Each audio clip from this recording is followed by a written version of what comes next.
지금 우리 대한민국의 현 정세가 이게 너무 좀 이렇게 복잡하고 또 국제 정세도 상당히 이렇게 복잡한 그런 상황 가운데 있죠.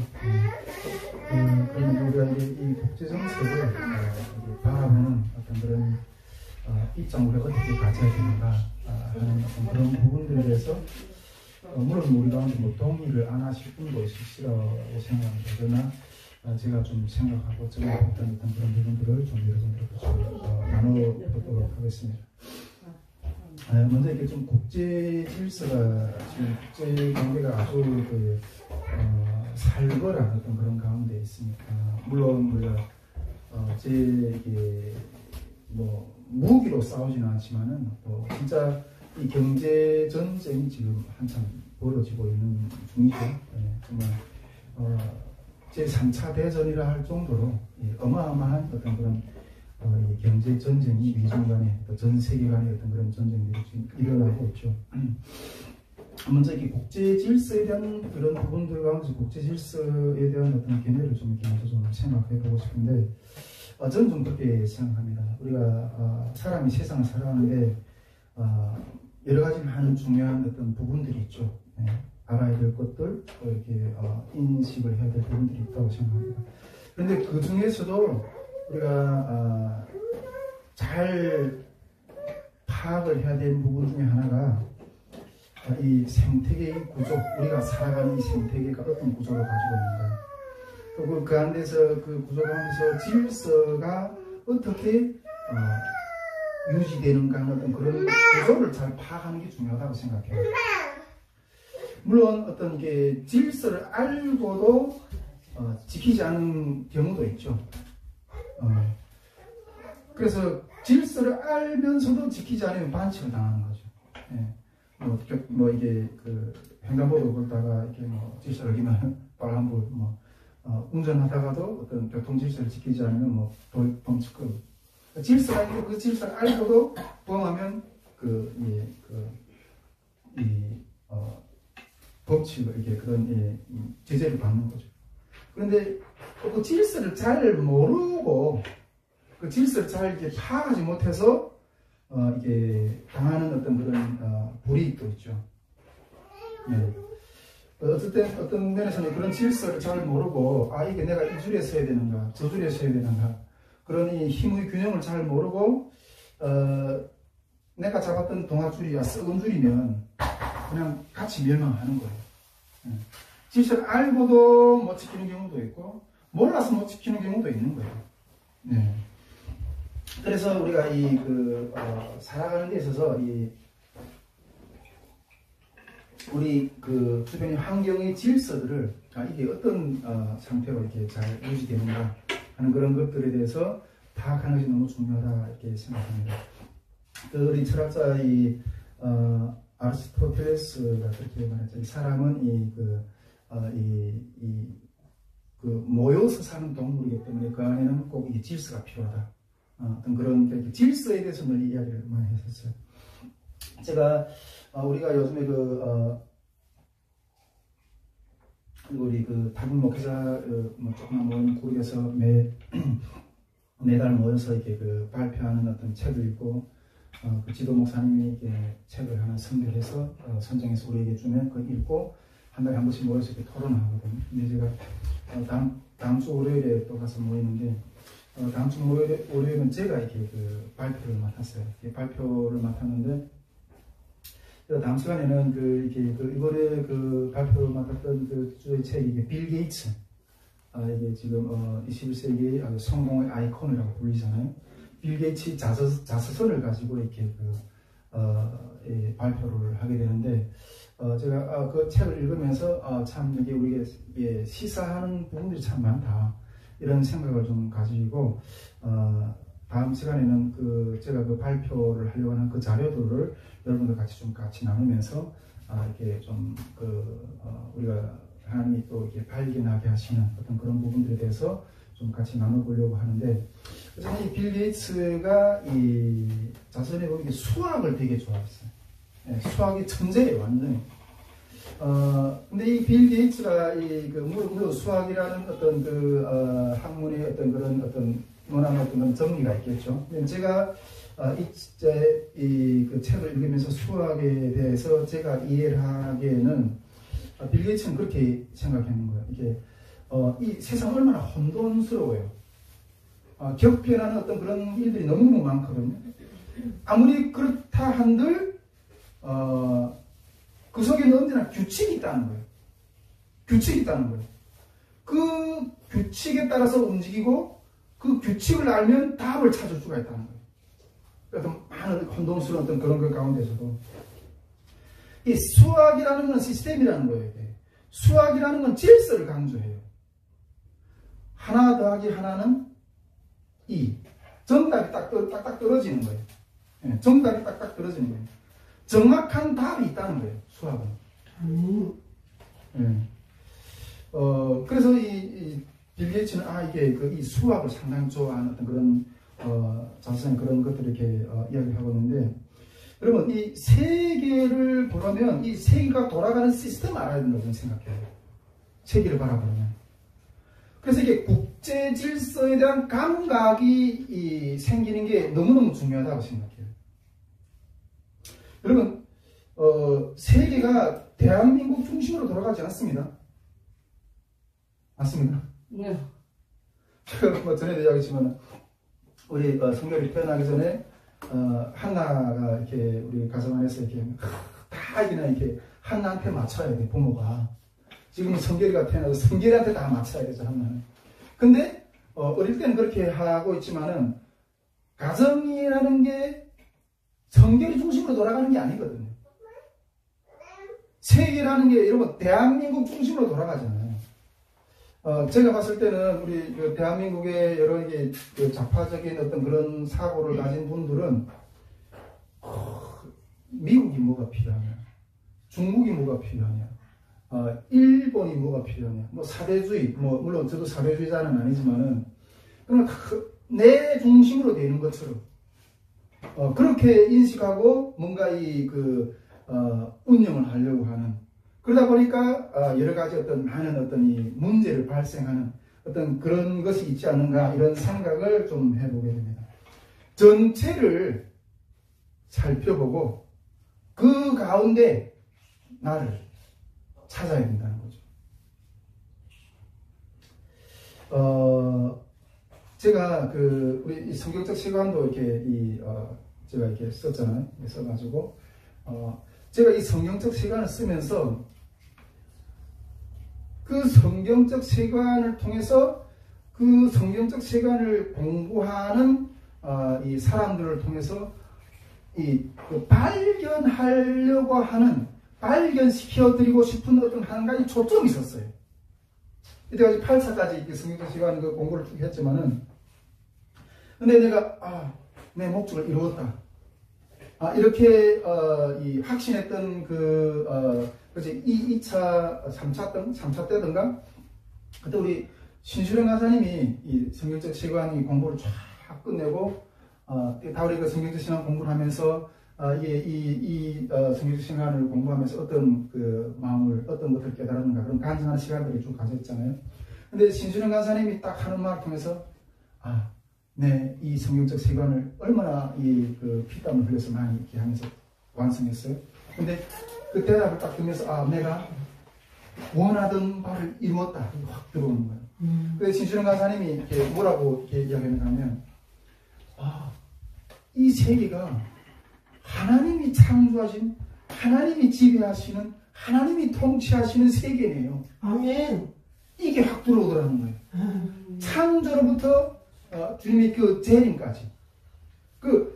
이때까지 기독교라는 것은, 교회라는 것은 어느 이게 큰 국가라는, 이 세계라는 울타리 가운데 있는 어떤 참한 이 구석에서 그냥 어떤 소수의 집단으로 그냥 이렇게 우리끼리 그냥 니 좋고 내 좋고 하는 어떤 그런 소수의 이익 집단, 어떤 사랑을 나누는 어떤 그런 신앙의 평이라는 그런 집단인 줄 알았는데, 이 세계가 하나님이 통치하시는 세계네요. 아멘. 이게 시스템을 아는 거예요. 이 세상이 창조와 주님의 재림까지, 종말까지, 이게 세상이 돌아가는 시스템이 확 들어오는 거예요. 그 가운데서 대한민국이 그리고 우리 북한 이 한반도 역사 그 가운데 내 사명 이게 다 그림이 전체적인 그림이 탁 들어요.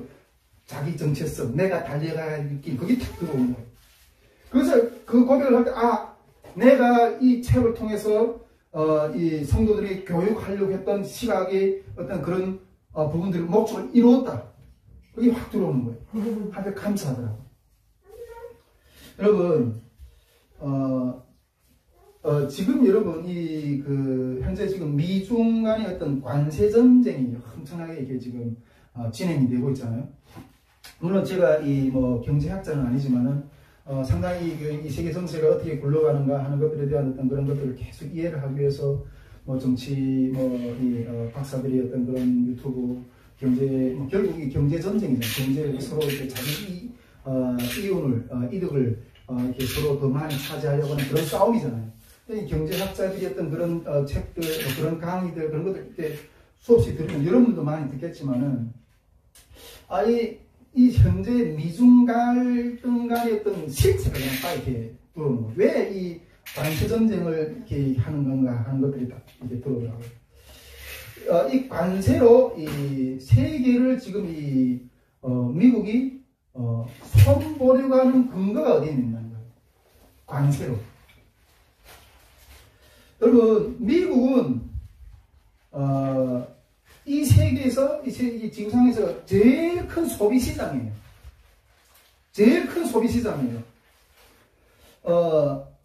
여러분, 우리도 이게 우리 사회에서 이렇게 뭔가 그렇게 하는데 소비자가 왕이다. 기업인이 왕인 게 아니라 소비자가 왕이다. 일반적으로 이해하잖아요. 아무리 좋은 걸 만들어봐요. 사줘야 그게 그 가치가 있는 거예요. 근데 이게 구매력이라는 게 이게 상당히 중요한 거예요. 그래서. 근데 이 미국이라는 나라가, 이 구매력이 있는, 일반 그 주민들이 웬만한, 그러니까 임금이 높고, 그러니까 이게 그 모든 물건들을 살 수 있는 그런 구매력이 있는 그런 국가인 거예요. 그래서 어떻게 해서나 물건을 만들어서 미국에 다 팔려고요. 세계가. 물건을 만들어서. 우리 대한민국도 수출로 해서 먹고 살잖아요. 기름 한 방울 안 나는 나라. 제가 지금부터 한 10년이 훨씬 넘었던 것 같아요. 제가 인천에 거기 가서 그 교회 자리도 한번 알아봤죠. 그 주변에 내가 인천 제2교회 큰 교회였어요. 그래서 내가 북한 부서 전도사로 활동할 때 우리 부서에 금방 탈북을 해서 들어온 탈북민 형제가 하나 있었어요. 근데 그 사람이 고향이 양강도예요.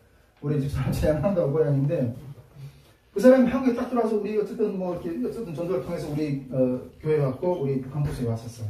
왔는데 이 사람이 딱 한국에 와서 이렇게 놀란 게 뭔가 하면 화난다는 거예요. 뭐 화나는가? 이 인터넷이 없어 보였으면 좋겠대.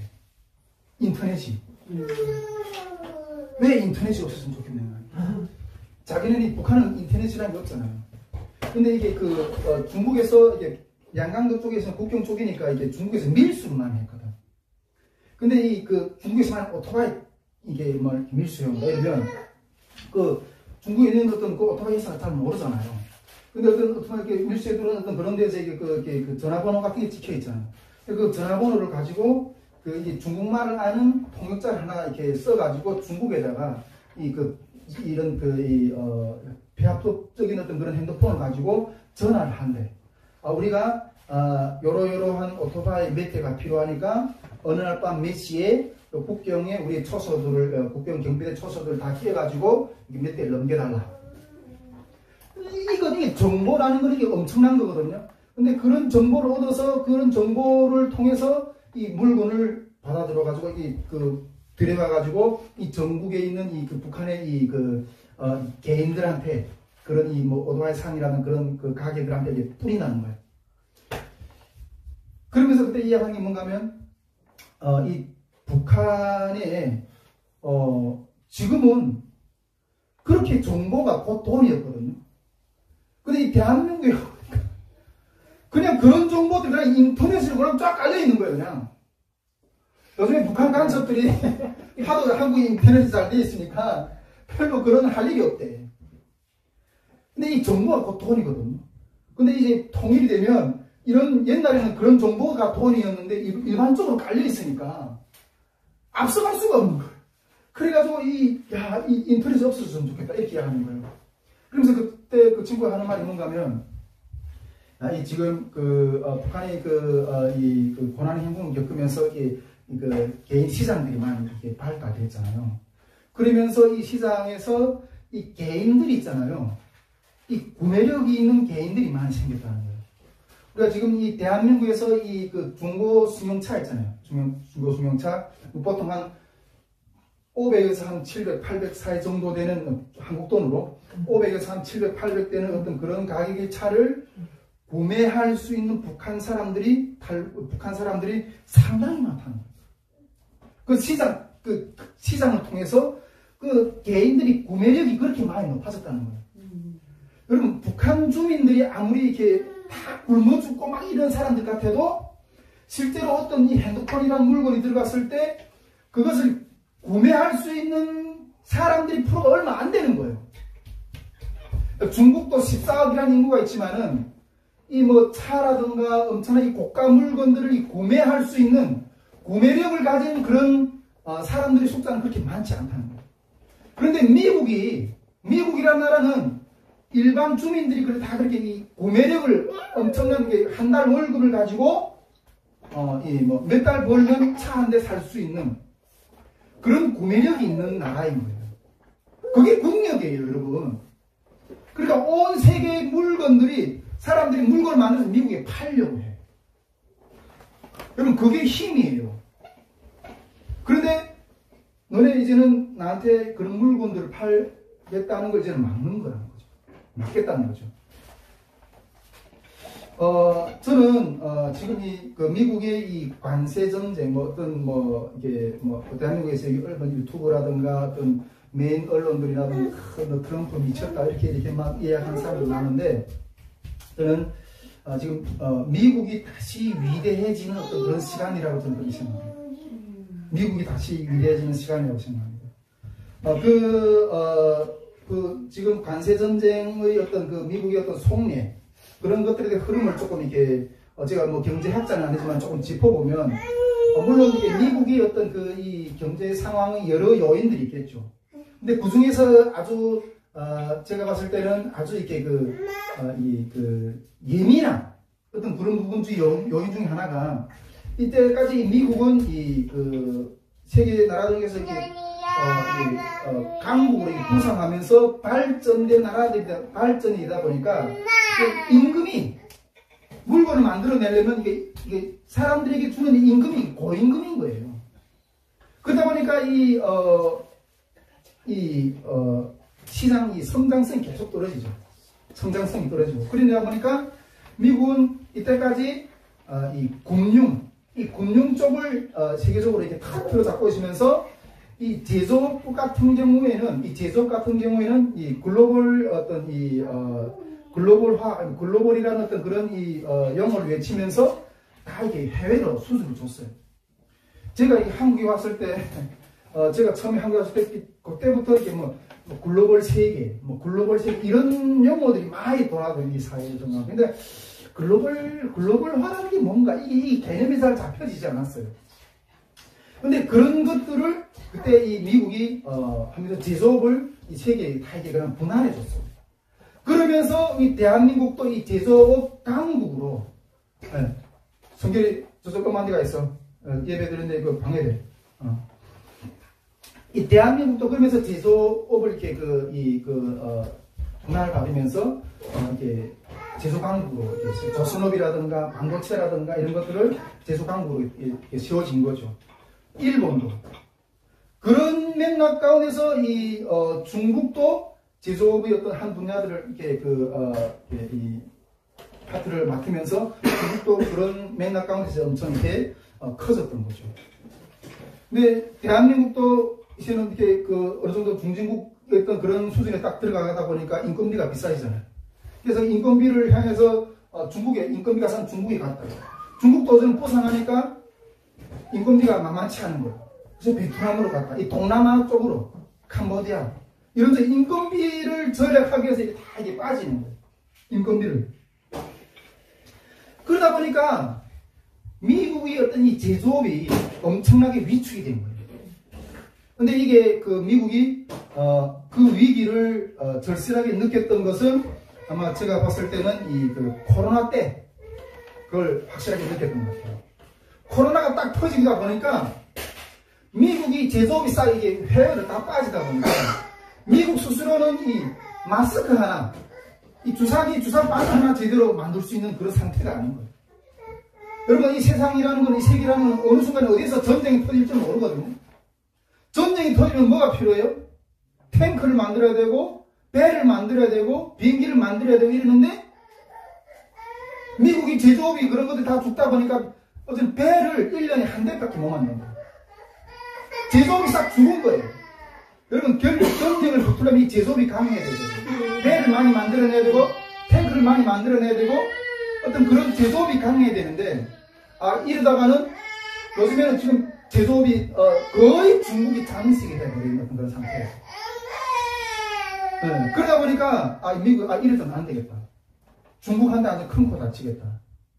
이런 생각을 하면서 제조업을 다시 미국으로 끌어들입니다.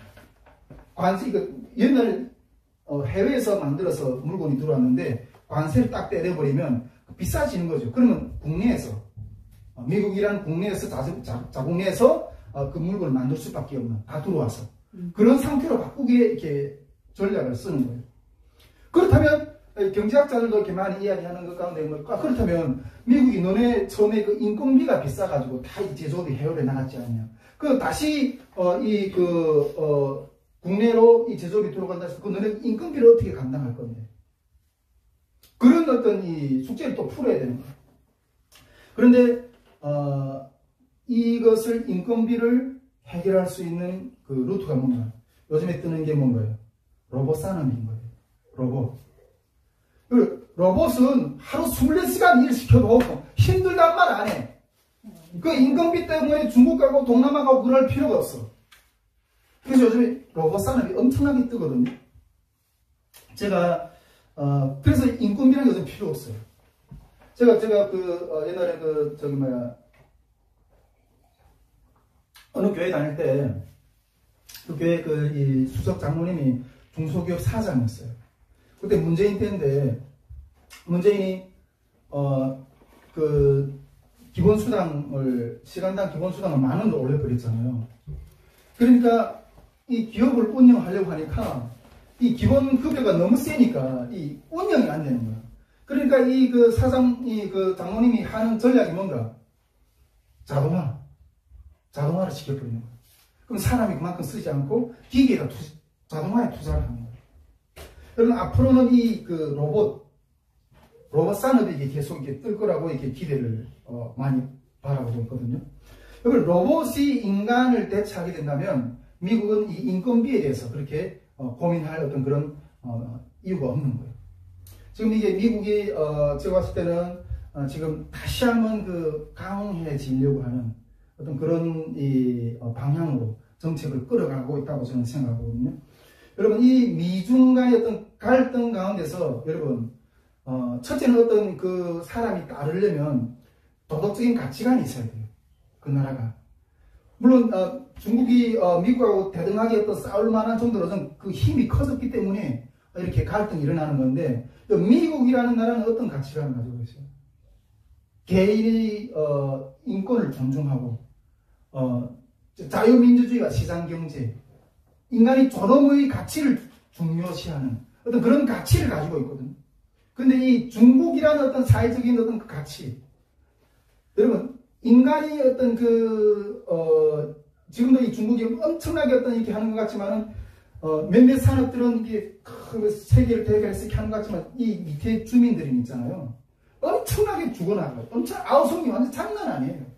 그 사람들이 어떤 그런 인권, 어떤 그런 부분들, 이게 생각도 안 하고 그냥 이렇게 밀고 나가는 거예요. 그런 이 두 주체가 앞에 있다고 생각했을 때 우리가 어떤 것을 선택합니까? 어떤 가치 면에서도 미국이라고 생각하는 거예요. 그리고 이 경제 면에서도 다시 한번 미국 이주의 어떤 질서의 어떤 그런 부분들이 이렇게 세워질 거라고 저는 그렇게 생각합니다. 지금도 그렇게 진행되고 있지만 다시 한번 어떤 그런 것들이 강력하게 질서가 다시 제자리에 잡아지는 어떤 그런 부분들이라고 저는 이렇게 생각합니다. 여러분 이것이 지금 그 국제 질서가 돌아가는 어떤 이 흐름이에요. 여러분 이것이 국제 질서가 흘러가는 흐름이라고 저는 믿습니다. 그렇다면 이런 국제 질서 가운데서 이런 기본적인 질서 아래서 우리 대한민국이 겪고 있는 또 나아가야 될 어떤 현상을 어떻게 분석하고 이끌어 가야 되느냐 하는 문제인 거예요. 여러분 윤석열 대통령이 또 탄핵이 됐잖아요. 보수 정권 대통령이 앉을 때마다 탄핵이 되는 것 같아요. 또 탄핵이 됐어요.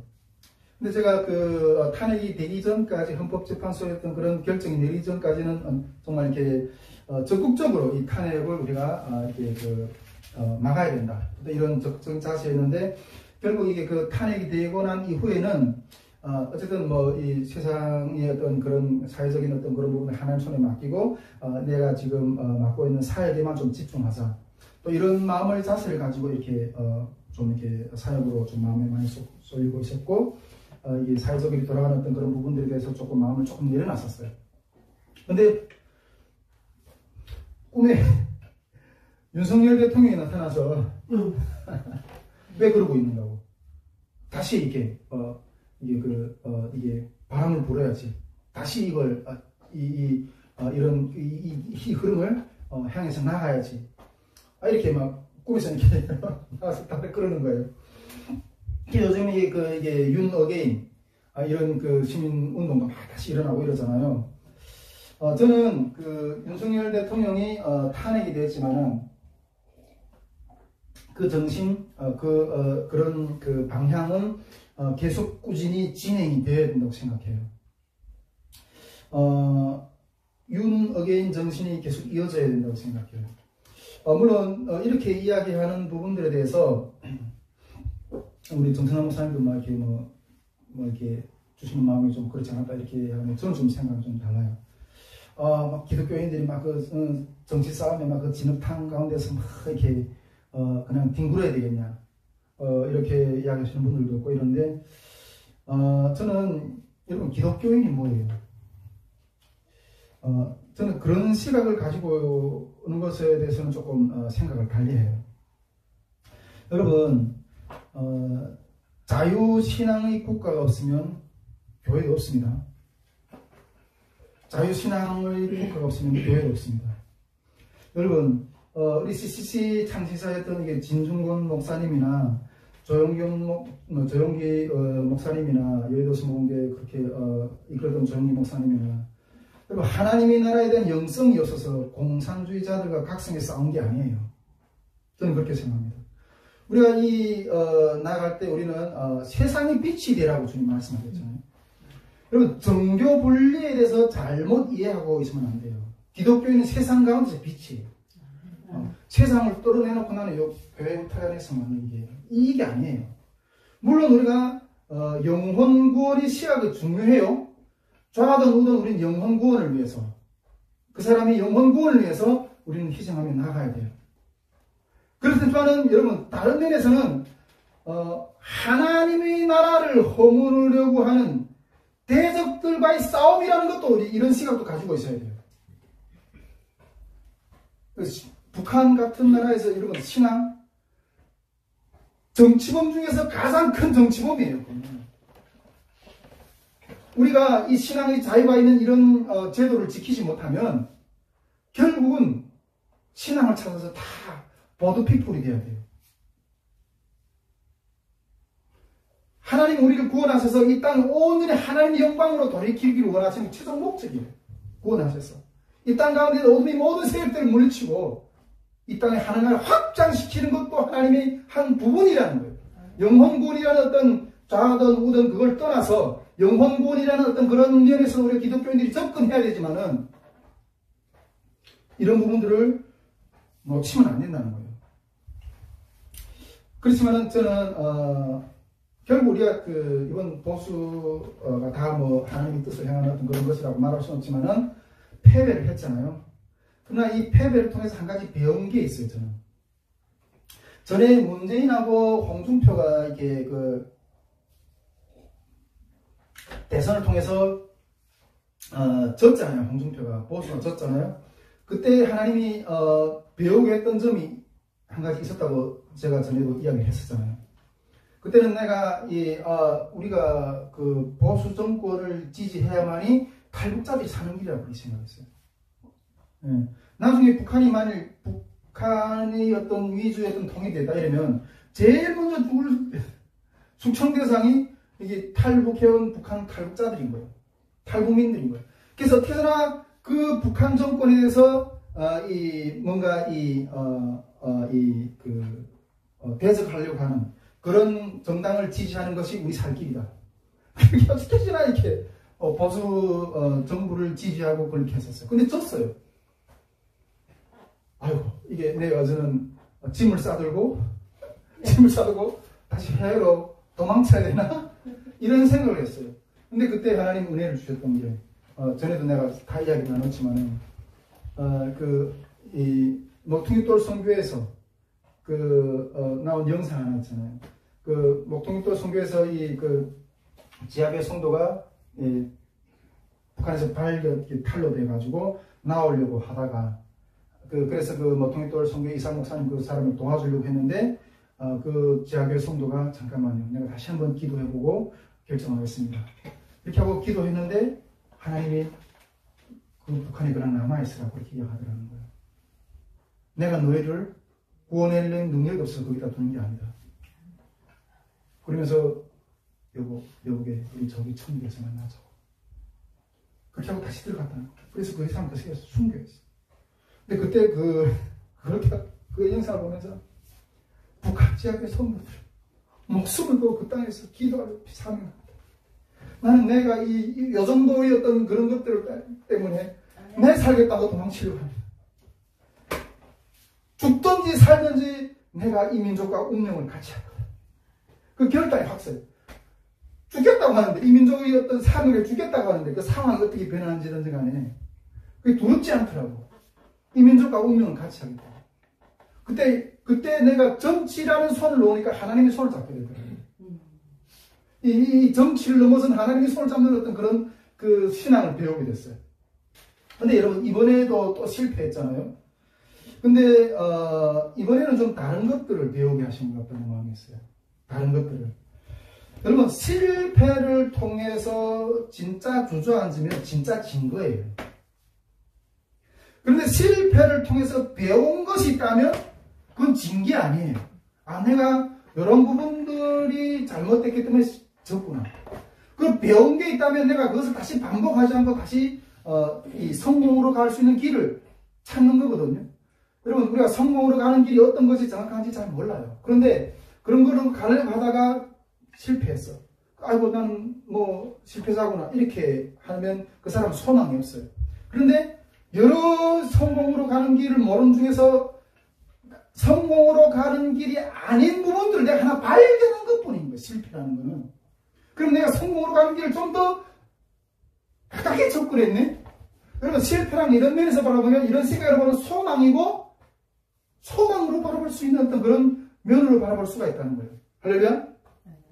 이번에 그런 걸 통해서 우리 보수 진영의 실력과 분위기와 환경을 딱 이렇게 실력이 딱 드러나게 되더라고요. 진짜 아직까지 좌편향적인 사고를 가진 사람들이 너무너무 많구나. 탈북민 사회 가운데서도 오늘 우리 형이 엄마가 탈북민 사회 카톡방에서 이렇게 뭔가 이렇게 의견을 냈다가 이렇게 고소를 받아가지고 힘들고 막 이랬는데, 여러분, 탈북민 사회 안에서 이 카톡방 안에서도 이 좌우로 나눠져가지고 이 장난이 아니에요. 우리 실력이 지금 이런 정도구나. 교육을 해야 되겠다. 교육을 해야 되겠다. 그런 생각을 하게 된 거예요. 그래야 그 성경적 세계관을 배우면서도 왜 이스라엘 백성들이 죄를 짓고 하나님 떠나게 돼요? 제사장들이, 레위인들이 백성을 하나님의 말씀으로 교육을 시키지 않았어. 교육을 시키지 않았기 때문에 몰라서 떠난 거예요. 여러분, 100년 대기를 가려면 교육을 시켜야 돼요. 할렐루야? 저는 그래서 윤석열 대통령이 희생양으로 희생이 됐지만 결코 실패하지 않았다 이렇게 생각해요. 많은 국민들을 깨워냈고, 그래서 이게 좀 더 교육을 해서 우리 영향을 더 강화해야 되겠구나 그런 생각을 좀 이렇게 하게 됩니다. 그래서 결국 내가 이 말을 하려고 하는 목적은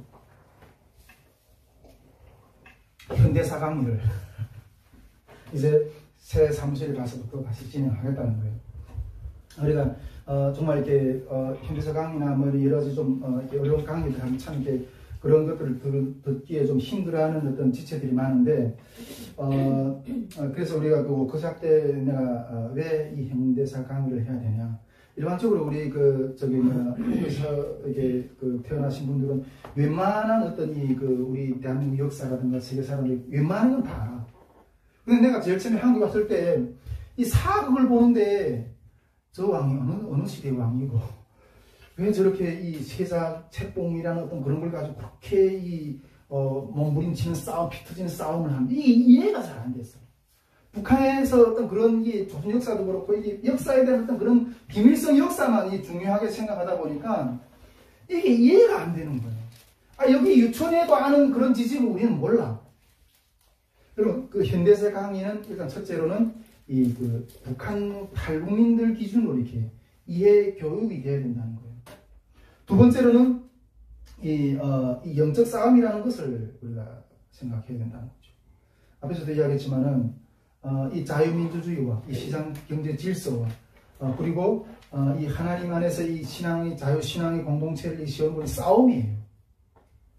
복잡한 어떤 자와 이게 진흙탕 싸움하냐? 그런 차원이 아니라 싸움이에요. 우리 싸움에서 지면 있잖아요.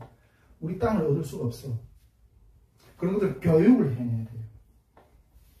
늦었지만 이 좌편향적인 어떤 그런 영향들이 얼마나 강한지 이번에 딱 실물로 보게 돼요. 아무리 여러분 광화문에 몇백만이 모인 것처럼 이렇게 우리가 느꼈는데 실제로 보궐선거 이런 것들 민주당이 다 당선되잖아. 그리고 이 헌법 재판관들의 법이 다 이 좌편향적인 법관들이 다 지고 있어. 지금은 늦었지만은 교육을 하나하나 해내야 된다는 거죠. 근데 이번에 많이 갈등하면서도 송유철 목사님과 같이 홍대에 있는 그 태바 선교회 가서 이렇게 이야기를 나누는 가운데 우리 주효민 전사님 그때 우리 예배를 이제 와서 같이 드리면서 자기가 꿈꾸던 것들이 지금 목사님이 계획하고 있는 어떤 그런 것이라고 이러면서 정말 우리 청년들에게 그런 교육을 좀 시켜달라고 그런 이렇게 막 이런 반응을 이렇게 하시는 거예요. 그래서 내가 이 강의 계획을 가지고 이렇게 하는 것이 맞다 이런 학자는 우리 정승남 목사님은 저보고 목사님 왜 성경을 왜 자꾸만 안 가르치고 맨날 다른 일반 어떤 그런 주제들을 다루는가고 이렇게 하는데 저도 이렇게 주님 정말 이렇게 하는 것이 이런 방향으로 이 기도회를 이끌어가는 것이 이런 방향을 이해시키면서 우리가 이게 지키는 것이 무엇인가 하는 것들을 교육시켜 나가는 것이 잘못된 선택입니까? 이런 것들을 많이 고민해요. 그런 것 가운데 여러 환경을 통해서 이렇게 하는 것이 맞구나 이런 학점을 이렇게 하면서 여러분 교육을 해야 된다. 제가 봤을 때는 국제질서는 지금 복잡한 것처럼 보이지만은 하나님이 그 역사는 지금도 계속 주관되고 끌어가고 있습니다. 하나님이 지금 시간 속에서 계속 진행이 되고 있어요. 좌파고 우파고 좌하고 중국은 미중이고 그런 것들은 하나님 안에서 하나님이 그 시간표 안에서 맞물려 돌아가는 하나의 어떤 그런 부분에 지나지 않는다는 거예요. 분명히 하나님께서 이 땅을 이끌어갈 것이고 우리는 그 가운데서 각성해서 자기 할 바를 하면서 통일의 준비를 한 걸음 한 걸음 해나가야 된다. 물론 우리 윤석열 대통령이 그 탄핵되지 않고 보수군이 다시 세워져 가지고 이 통일 이런 그 이 부분들을 보수적인 시각으로 더 빨리 준비되어야 된다 이런 것들에 대해서 늘 이 생각하고 있는데 그게 끊겨졌으니까 이제 또 얼마나 또 이런 진흙탕 싸움이 역사가 더 흘러가야 되냐 이런 우려가 있긴 하겠지만은 그렇지만 하나님이 지금 끌어가신다는 어떤 그런 굳은 믿음 가운데서 우리가 해야 될 바를 이런 어려운 상황 가운데서 우리가 해야 될 바를 차근차근 해나가야 된다는 거예요. 주저앉고 앉아있는 것이 아니라 실패가 아니라는 거예요. 실패를 이제 말했잖아요.